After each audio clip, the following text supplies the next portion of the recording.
Three, two, one, say partially functional. Half of me is comfortable, the other half is close to the cliff, like Mrs. Huxtable. Them boys got them hostess and clips. They pack like Lunchables, like white boys in grade school, while we ate school-made food, just eyeing this shit. Wish I was trying this shit. Knowing when mama hit the stove, she wasn't buying that shit. No, I ain't crying a bit. Man, that's just life, that's how that shit work. You reach your hand to fire, you pull it back when you get burnt.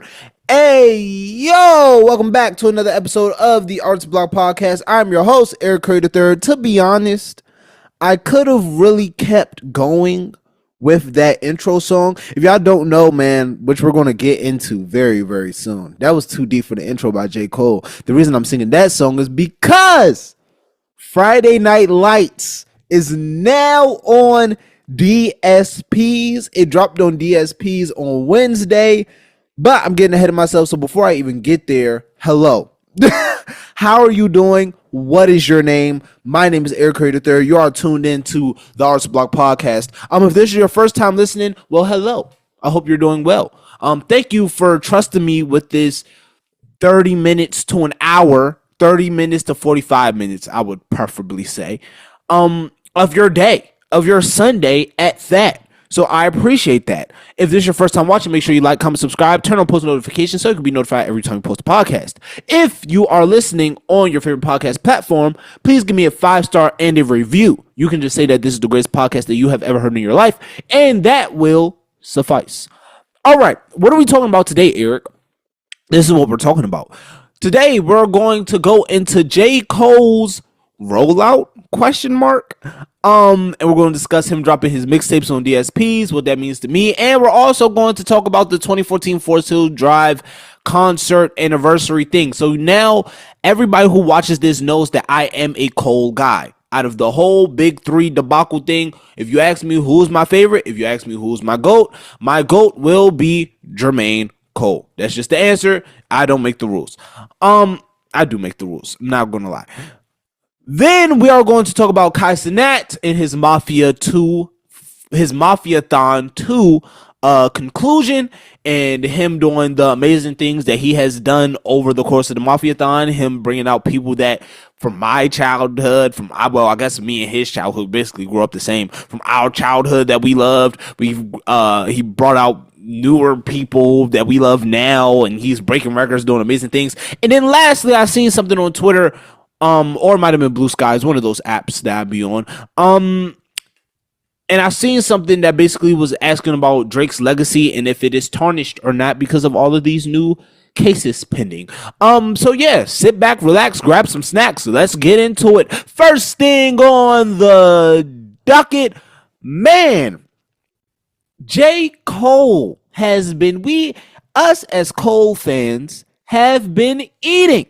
And we have been eating swell, might I add. Everything post-beef that Cole has done, in my opinion, has been a masterclass in how to move and gain back your core audience, your core fans who have been with you from the jump. This is what I kind of because I told Drake to relax and go somewhere, so I don't wish Drake did this. But I'm glad Cole did this because people have been disrespecting Cole's name, and Cole had to sit out here and make sure that y'all are reminded on who he is for real. Now, if you guys have been living under a rock and don't know what I've been talking about, Cole has released all 3 classic mixtapes of his. He released the Come Up, he released the Warm Up, and he released Friday Night Lights, all through his audio series called Inevitable, which you can go on, I think it's inevitable.com or something like that, and you can go and listen to J. Cole, Ebe, talk about like the stories of like where they are, where they came from, and where they are now, and like the hustle and bustle culture that Cole had to endure while he was on his journey to where he is, like superstardom now, right? Big 3, that guy in the rap culture and rap industry. I think that this is genius. One, let me just explain to you what him releasing these projects mean to me, right? In this point of my life. Man, the first time I listened to Friday Night Lights in full, I've listened to songs from Friday Night Lights, but I didn't listen to Friday Night Lights in full until earlier this year, around like it was like March, April-ish this year. Freshman year of college. It was my first time listening to Friday Night Lights in full from beginning to end. And it literally changed my whole perspective on like life. Like everything changed for me after listening to that record for the very first time. Then fast forward until, but no, actually go back. Not, don't fast forward yet. Go back. Everything changed for me when it came to like me realizing who Cole is as an artist. Let me not say it was like a life-changing album. Not yet. It wasn't a life-changing project yet because I didn't really I understood the things that he was saying, but it wasn't really resonating with me as deeply as it is now.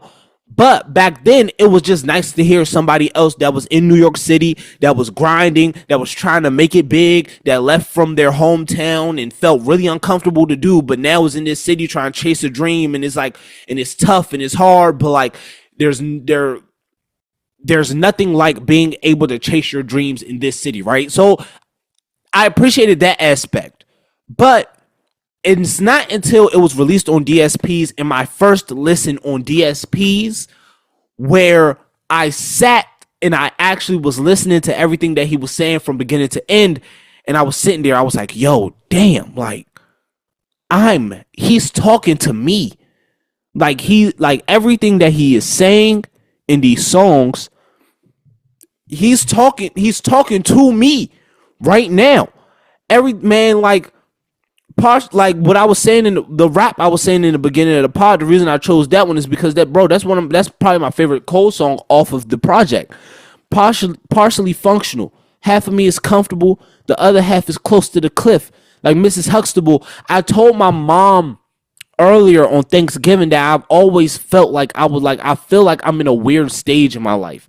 Like I feel like everything is good, but everything is not good at the same time. I feel like I'm not in a storm. I feel like I said this on a pod too. I might have said this on a pod. I feel like I'm not in a storm, but I'm also not where the rainbows and sunshines are either. Like when people ask me, how are you doing? I really have to say I'm okay because I'm not doing good. I'm not doing great, but I'm not doing bad and I'm not doing terrible either. So when that one line, partially functional, and this isn't, and I'm barely functioning at 100% also. Like this is me also barely functioning at 100%, partially functional, half of me is comfortable, the other half is close to the cliff, like Mrs. Huxtable. Like just that one line period. When as soon as I heard that, I was like, dog, like I get it. Like I hear what he's saying. He's talking to me. He's talking about me, right? Like this is probably one of the first times ever listening to a project by an artist where I feel seen and I feel heard and I feel like it's like at first it was just me liking the music and me just enjoying the music and it like resonating to me in my circumstances to a certain extent.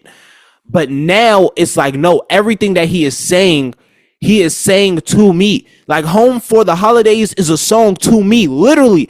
Like, hold on. I gotta leave. I wish I could stay, but I'll be home for the holidays. Like, that's literally me. Like, I'm literally leaving DC tomorrow. I'm hopping on the bus tomorrow to go back to New York, literally only home for the holidays. When I tell you, like, bro, like, I feel like it's weird. That project came out in 2010. I was 5. 14 years later, I feel like, 14 years later, now I'm in college. I was in elementary school when that project dropped. Now I'm in college. And I feel like he made that project for me. I feel like he was thinking about me and my future circumstances when he made that project, because everything that he was saying is like, yo, like, I get it. I was a college student. I was a broke college student. Like, this is like everything that he was saying is like, yo, like I was once in your shoes, but now I'm not in your shoes. Like, no more. I get what you're saying, and now I'm at the other side. Trust me, there is an other side that you'll get to, and it just makes me know that, like, it makes me remember that you have to do things for the dreamers. Like, like, I seen this thing on Twitter, and it was like, the reason why Drake, Kendrick, Cole, Big Sean, Wale, why that blog era was so popular, right? It was just because a whole bunch of people who were hungry. It was just a whole bunch of people who were hungry, who just wanted it, and who just wanted to be successful and wanted to reach that level and reach that stage. It was just a whole bunch of niggas who was just hungry, and a whole generation coming up with them who was just as hungry as them. So it means something. So it meant something to them. Like, this means something to them because it takes the old heads now, but it takes like all the OGs back to when they was in high school and college, and like, yo, like that hunger I was feeling, that like that feeling that I was never gonna make it, but these projects made me feel like I was gonna make it. I feel like that's what's missing today. Like, I feel like that hunger, that drive, that passion, I feel like that's what's missing today. That I don't like my circumstances now, so I'm going to grind and I'm going to work my way up so I can get me and my family out of the circumstances that we are in now. I feel like that's a huge piece of the culture that we just dismiss, kind of, that we just like, ha ha ha, okay, yeah, like, whatever. But we don't sit and take into consideration, hold on. But we don't sit and take into consideration, like, all of the hustle and bustle that these guys went to get to the top. And now that these mixtapes are on DSPs, and now that we can listen back to Cole's journey from beginning to end in full, from the come up to now, we see everything that he had to endure. And this Inevitable series, this audio series that he's putting out, to me is also genius, because he can go deeper and dive deeper into all of the behind the scenes things that we might have not known about him. Now, I haven't listened to none of the Inevitable series. Why? Because I have to pay to listen to the episodes. I'm a college student. Every dime counts. I don't care what it is. Every penny counts in my household. Okay? Listen, I'm a college student. I don't have time to be spending no type of unnecessary funds on anything. Cole, I love you, and I will always support you, but I'm sorry. Again, broke college student. Once them funds start funding, I'll pay for it all. I'll pay for it all. Capiche? All right, cool. But no, I like his Inevitable series. From the clips that I've heard from people like posting online, and from the things that I've heard from the people, basically him sharing his stories about like how hard it was for him to break through, even after Friday Night Lights, when he was trying to put out his first album, how hard it was for him to do that. Man, like, it gives me a sigh of relief knowing that even though it's difficult, that I'm doing the right thing. Sometimes you don't feel as if you're doing the right thing when things are getting difficult. When life gets hard, it's either like two things that you can do, right? It's either like you can make lemonade with the lemons, or you can just be like, it's sour. Like, they gave me these sour ass lemons. What you want me to do with them, right? And Cole made lemonade. It's like you have the choice to sit and make lemonade out of the lemons life gives you, or you can just sit and just soak in sour ass life, bitter ass life. You can do that, or you can flip your circumstances around, change your mindset, flip everything around, be like, you know what? Let me look at this positively. Let me look at what I got and what I can do to make my situation better. And and I just realized, like, yo, like, this guy has been through everything under the sun. He has seen all of the things, and he has seen all of the things. He's seen his mentor dub him, then his mentor sign him, his mentor dub him again while he signed, then his mentor being like, yo, I knew you was gonna be the one, my Rock Nation changes now. Like, he's seen it all. He's seen, man, nobody really rocking with me. I don't really want to release the mixtapes because I feel like I have albums worth of music, but I know I need to do this to be on, but I really don't want to do this. I really want to put out these albums, but hey, if I got to put out the mixtapes, I got to put out the mixtapes. And we seen how that unfolded for him in his career. And then we've seen, which he hasn't touched on yet, but then we get to the whole fuck J. Cole thing and the whole I hate J. Cole and J. Cole's boring and all of that stuff that he somehow got through and got past. These things that we are going through as young artists and young creators, we can get through and we can get past it, guys. Like, these are all things that, these are all hurdles that we can look over. These are all humps that we can, like, kind of just gloss over. And we have to think, like, everything that's going on now is for the plot. Cole wouldn't be able to do an audio series about, like, the struggles of him being a young artist and going through everything that he went through if he didn't go through and went through everything that he went through, right? Like, most of it, like, we have to think about it. Everything, I think about it like this. Everything bad that happens to me, I'd be like, hey, it's for the plot. Like, hey, that's good for the plot.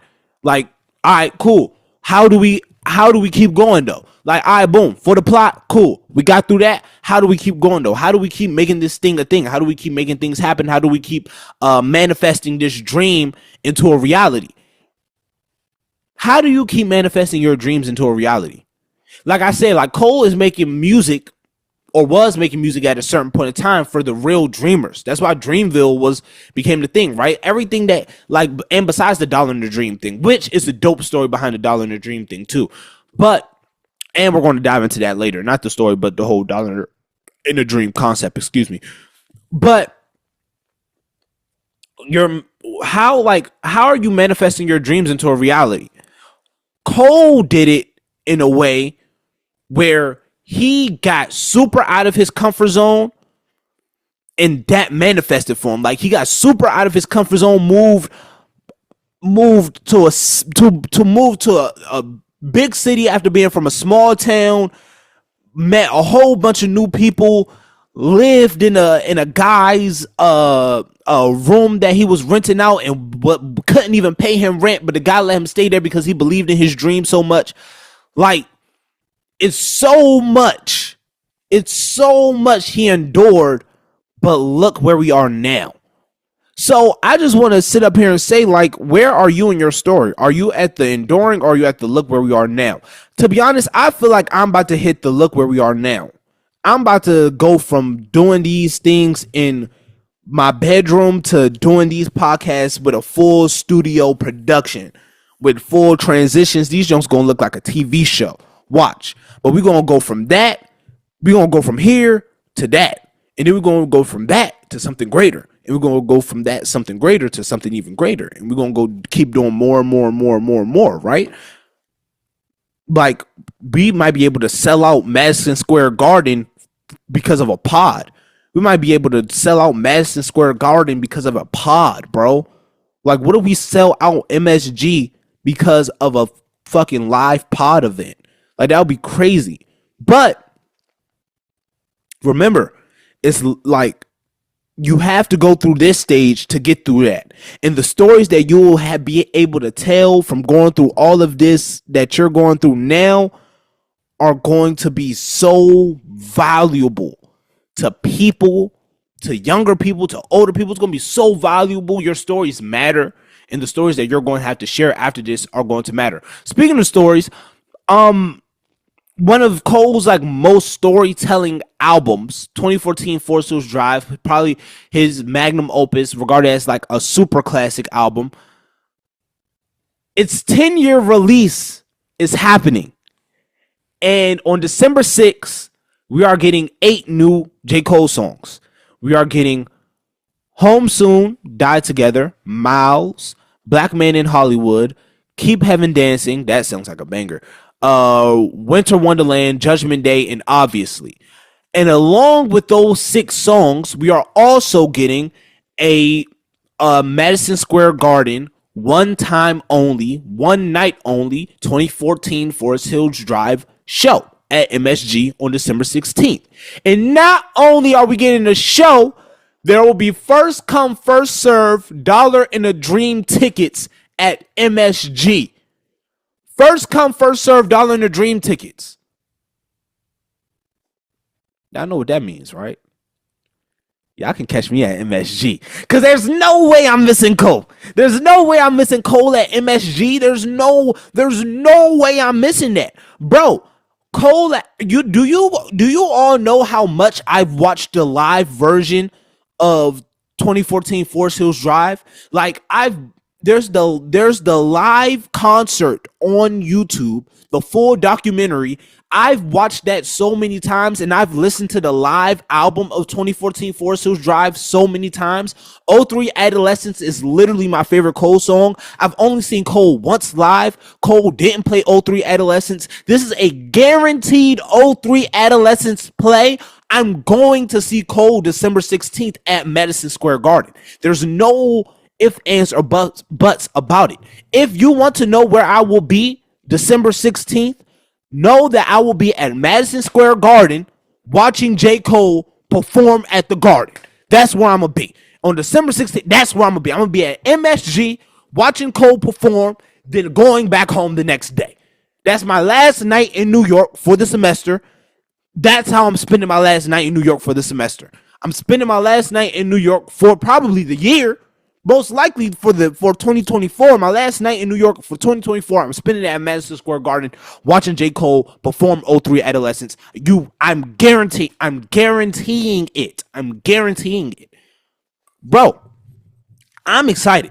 One, I seen the vinyl. There's an alternate cover for 2014 Forest Hills Drive. Cole, I'm so glad you did not go with that cover. I love you on top of the house looking over like the city, and I love that. The other cover, it was cool. It's great for an alternate cover. I'm just glad you didn't go with that for the cover. But there's an alternate cover to Forest Hills Drive. And I like this. Like, I think that if this is the start of the rollout for the fall off, one, I'm not ready for it. I'm not ready for Cole to retire. I am not. And I'm okay enough to say that. I'm not ready for Cole to retire. I'm not ready for this to be Cole's last album. But if this is how we're popping it off, let's pop it off then. Let's pop it off. Let's start it off. I'm ready if you are. If this is how we popping things off, let's do it. Let's do that. Let's get active.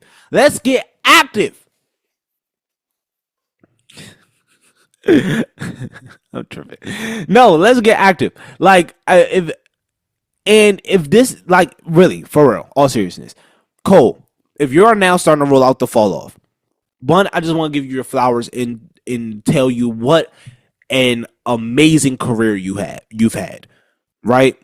If you're listening to this, I doubt that you are listening to this, but I just want to give you your flowers on, like, the impact that you have had on the culture of rap, the impact that you've had on me in my personal life, the impact that you've had on, like, millions upon millions of people.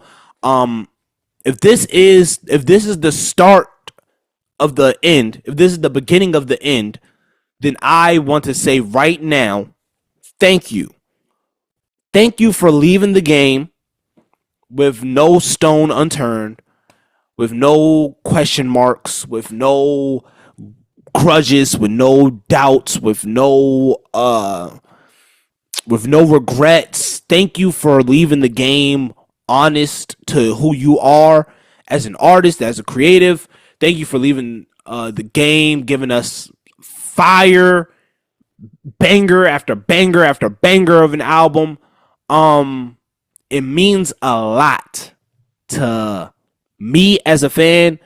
And yeah, so, like, just thank you for that, first and foremost. Secondly, after you drop the fall off, I'm gonna need you to drop another album called The Comeback, and then that can be your last album. The Comeback can be your last album. You're not coming back. It was just like a fun little thing. That can be your last album. But after that, you're done. But yes, shout out to Cole. I'm expecting more great things. The Inevitable series isn't done yet. And the fact that how this Inevitable series started and how it's, like, all progressing into, like, this 2014 Forest Hills Drive rollout, and then, like, it's just genius to me. It's just amazing. Yeah. Next thing on the docket. Dang, we talk about Cole for 20 minutes, bro. That's crazy. We talk about Cole for 20 minutes. That's dick riding. I'm not gonna lie. That's crazy dick riding, Eric. That's crazy. I'm not gonna lie. Next thing on the docket, Kai Cenat. Dog, he is on a dog. He just ended his 30-day stream today. Bro, he is amazing, dog. I don't even know what else to say besides like he's amazing. Like he's a visionary, he's a young genius. Like what else is there for me to say about Mr. Kai Cenat? Now, if you don't know, Kai Cenat, he's a very popular streamer. If you've been living under a rock, Kai Cenat's a very popular streamer, and he just got done doing a 30-day subathon. So if you don't know what that is, he's basically on live for 30 days straight, no breaks, 24 hours a day, on camera all day for 30 days. Like the people we're watching him shower. He's showering with swim trunks on though, guys. He's not like showing like he's not like showering with his like thing out, but like he got swim trunks on. We watching him shower, we watching him eat, we watch him sleep, and we watch him the whole time as he sleep. Like it's crazy, right? And he went for 30 days, and not only did he break the Twitch sub record again, which he broke the record once, then he did another subathon, broke the record again. He doubled the record, over doubled the record. I think he ended, the record was 326,000 subs. He ended stream today with 728,000 subs. The record was 326. He ended with 728. First and foremost, Kai Cenat, congratulations. This is not only a big milestone, but you have set a precedent and you have put yourself in the record books. And you have put yourself so high in the record books that I can't even fathom somebody reaching that anytime soon at all. Like I can't even, like, I'm not even gonna sit up here and lie to you. The cultural pull that Kai has is insane.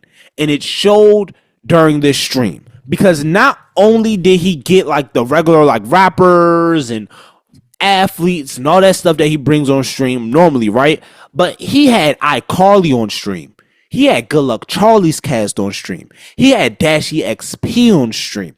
He had like, and he had like YouTubers I never heard of before, but like are legends and OGs in the YouTubing game. Like Kai did, and I don't know if he did this intentionally or not, but he paid homage to the past, and then at the end of the stream, just him being him, made it known that this is the future. Him and his guys and his friends are the future. And I don't know if he did that intentionally, but the first day he started with the past, like iCarly, and like bringing up like all of our childhood, like people that we love, but then he ended off. Dang, I done dropped the mic. But then he ended off stream with like him and his friends and him talking in front of the camera, and like him, Dez, Talil, Ponga, Rakai, Ray, all just sitting, huddling around him, and he was just speaking so highly of him and his friends. And I don't know if he consciously knew that but to me it looked like he was like, nah, but like we're next up. Like, yeah, we started off with the past, but we're moving on to the future, and we're next up now. We're here. We're not next up. We are now. We are now in today. We are right now, today. And we're just getting started. Me and my crew, me and my guys over here, we're just getting started. We're about to elevate to the next level now. And when I tell you that Mafia-thon inspired me so much, that 30 days inspired me to keep going, keep creating so much. Not only did when every guest who came on to give a motivational speech. So not only did the motivational speeches like just help me keep going, keep grinding, right? But just him doing this for 30 days, and he didn't have to do that. Like, let me make this super clear. Kai Cenat did not have to do a subathon for 30 days. He did not have to do that at all. He chose to do that because he wanted to break the record again, knowing he didn't have to, but he wanted to. And not only did he break the record, he shattered the record.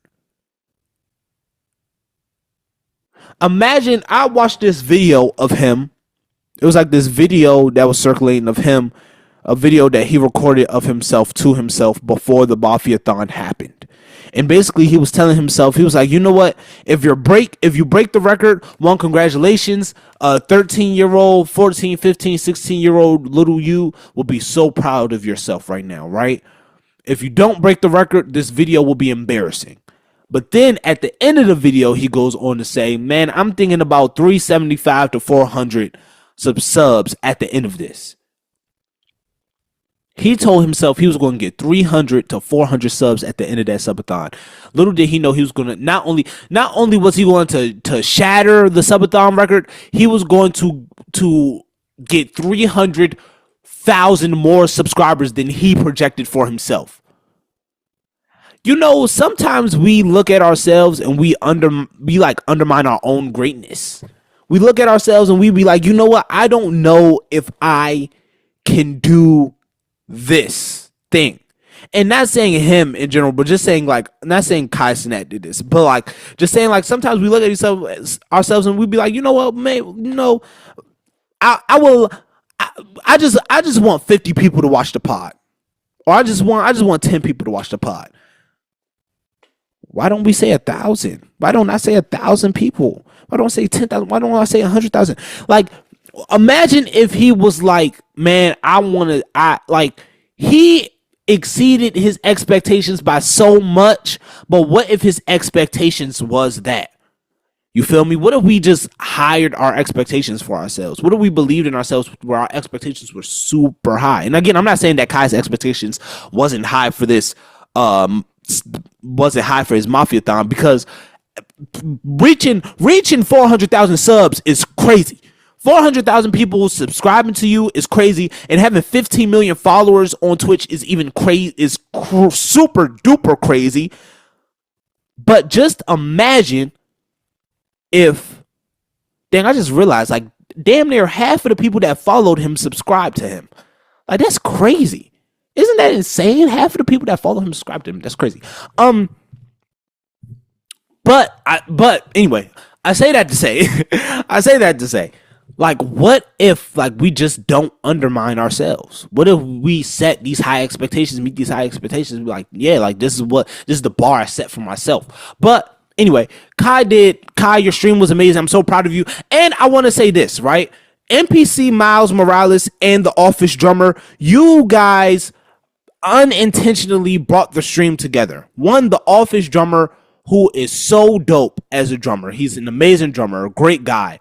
But us getting to know him, learn about him getting married on stream was crazy, right? That was a moment in streaming history. And I don't even think Kai expected that moment to happen on stream. Like, I don't think that was like a planned thing, but like his team and his production like threw something together, and it was like fire, and it looked great, and it was amazing. And then NPC Miles Morales, bro, worked so, like, I can tell bro was working so hard.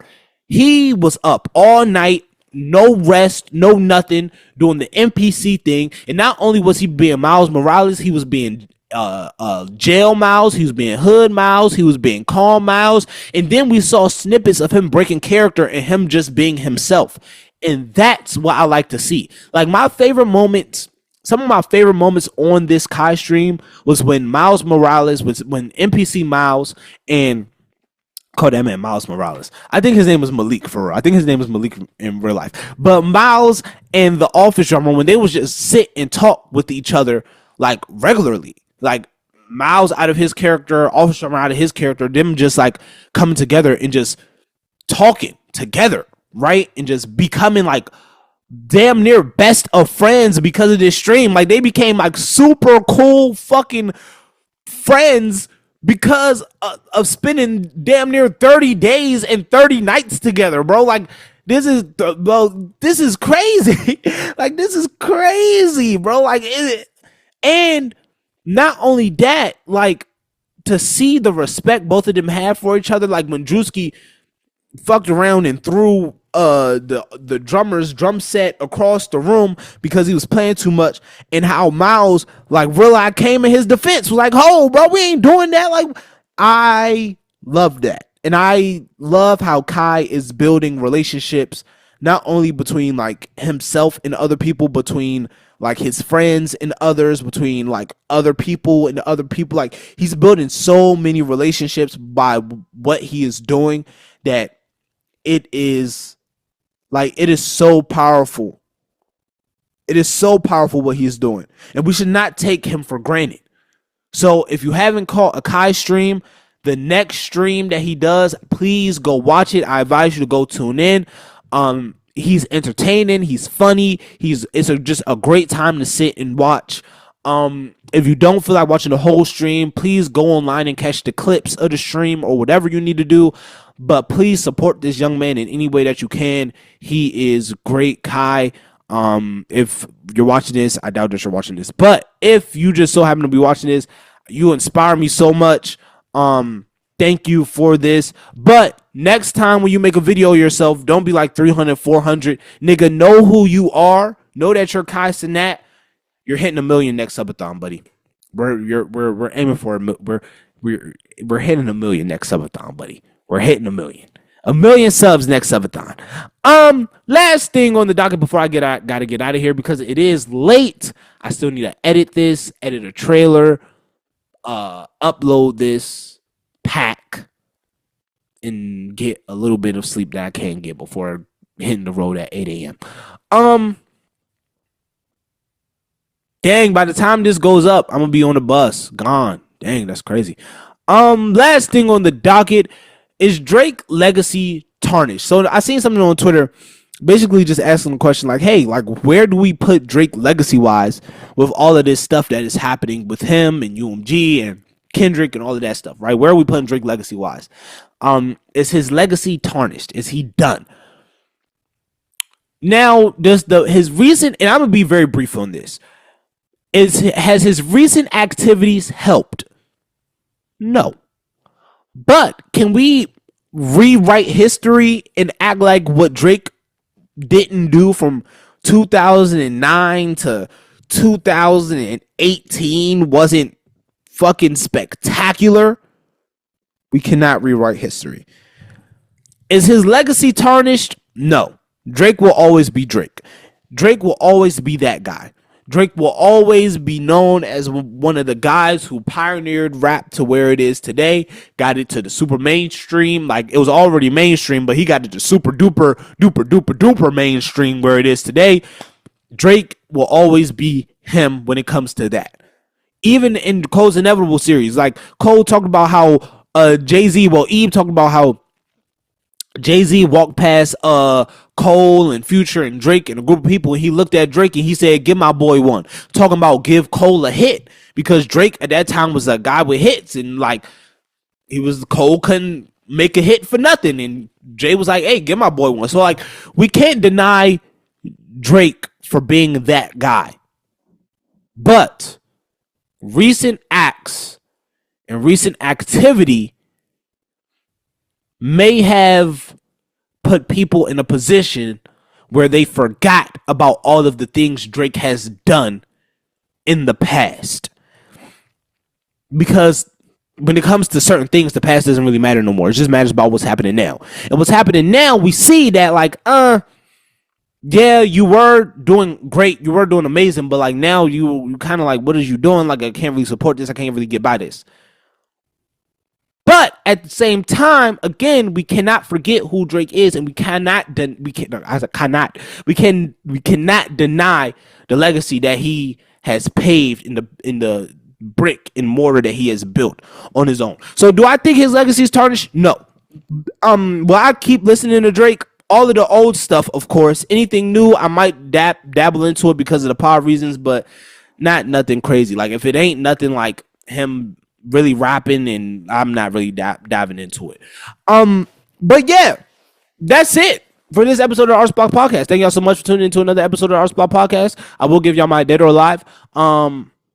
If this is your first time watching the Arts Block podcast, hello. But Dead or Alive is a segment on the podcast where me or the artist on the podcast gets to choose artists that we would like to work with that is Dead or Alive. Now, we can choose one artist, we can choose 100 artists. This is my pod. I'm going to do whatever I want. I'm going to choose Kai. And that's the only person I'm choosing. I would love to work with Kai Cenat. Well, not even just work with Kai. I just would just like to just hang out with him for like a week and just like to see his process, see his creative process, see him behind the scenes, on stream, all of that stuff. Yeah, if I could do that, that would be fucking amazing. But yeah, thank y'all so much for tuning in to another episode of Our Spot Podcast. I've been Eric Curry III. You can catch me on Instagram at Eric Curry III. That's ERICCURRYII. You can also follow the podcast at Arts Block Podcast. If you are listening on YouTube, make sure you like, comment, subscribe, turn on post notifications so you can be notified every time we post a podcast. If you are listening on your favorite podcast platform, please give me a 5-star in a review. You can just say that this is the greatest podcast that you have ever heard in your life, and that will suffice.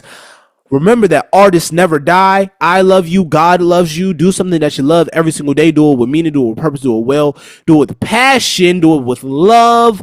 I'm going to see y'all when I see y'all, boys.